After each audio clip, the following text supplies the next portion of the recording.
That's not all. Schleiermacher and Hegel are not the only philosophers of the period. A strange case is the case of Kierkegaard, a man who refused to be called a philosopher, refused to be called a theologian, but nonetheless who does things, writes things which sound like philosophy or sound like theology. But sound like philosophy and theology very often in the same text. So reading Kierkegaard amounts fairly often to jumping from a theological problem to a philosophical problem and back to theology, and in the end not knowing exactly who is who. Not knowing exactly who is a good experience after all. One has to discover that labels are only labels.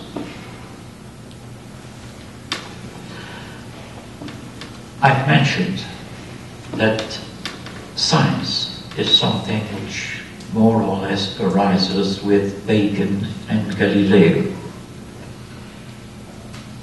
Theology, indeed, is no science. Theology in the Middle Ages was a scientia, a cognitive discipline. Nonetheless, I must mention a last, but to my mind, desperate attempt at proving the scientificity of theology. And this attempt is T.F. Torrance's.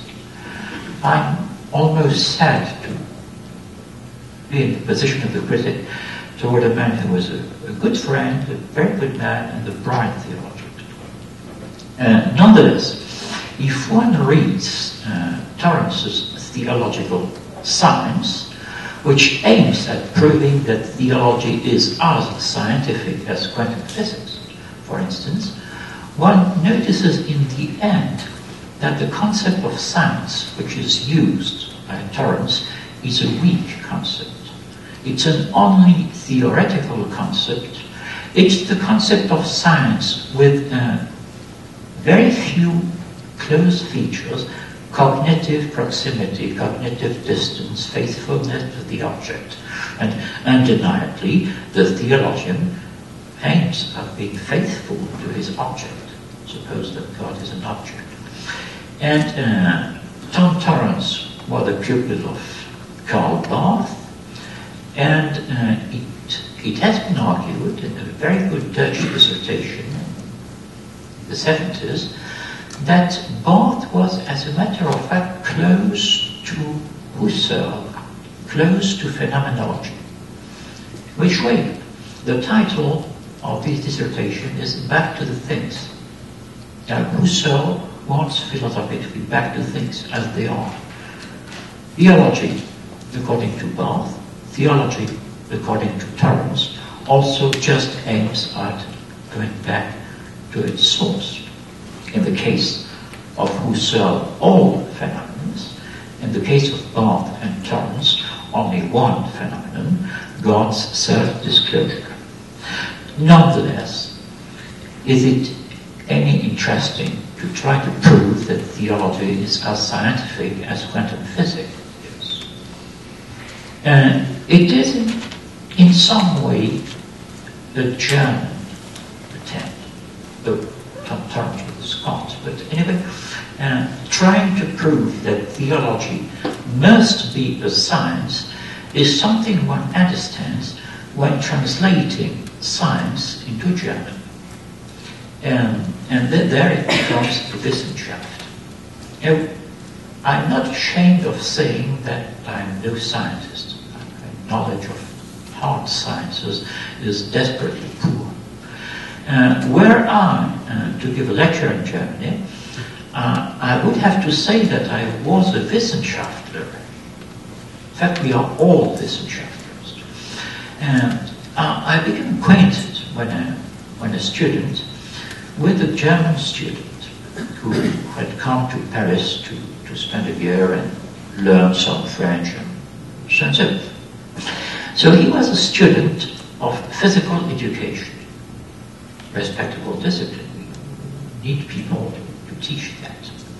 And as he was in Paris to speak French, we of course would speak French together. Now, younger time, we started speaking German, and physical education suddenly became something German. It was Sportwissenschaft, the science of sport, which means that the coach of a football team is a scientist in German. One has to keep that in mind to understand why many people stick to theology being scientific. I mentioned Barth.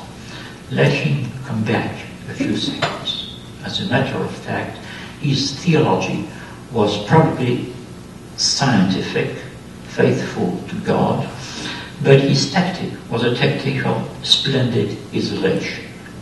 Barth didn't want to be a philosopher. He claimed not to be interested in philosophy, which, by the way, was wrong. He claimed that the Word and the Word alone dictated what theology was invented. Well, he does it, of course, in the first edition of his commentary, the Epistle to the Romans. He does it even until the Church Dogmatics. Now, the splendid isolation, theology is only theology, doesn't work all the way. Remember, please, the famous dictum in the foreword of the first volume of the Church Dogmatics, where Barth criticizes the concept of analogia entis, says that it's a creation of the Antichrist, and that it would be the major reason for him not to become a Roman Catholic. Now, and after that, Barth proposes the concept, analogia fidei. Undeniably, one finds analogia fidei in Scripture. But what Barth is doing is roughly forgetting that analogia entis is not the only concept of analogia in the Catholic, in the medieval and later tradition, and that what he is doing when working out his concept of analogia fidei is using, of course, philosophy. And he's using, on the one hand, the philosophy of his friend Guevara. He disliked Guevara's writings, but nonetheless liked the man and invited him to speak at his seminary.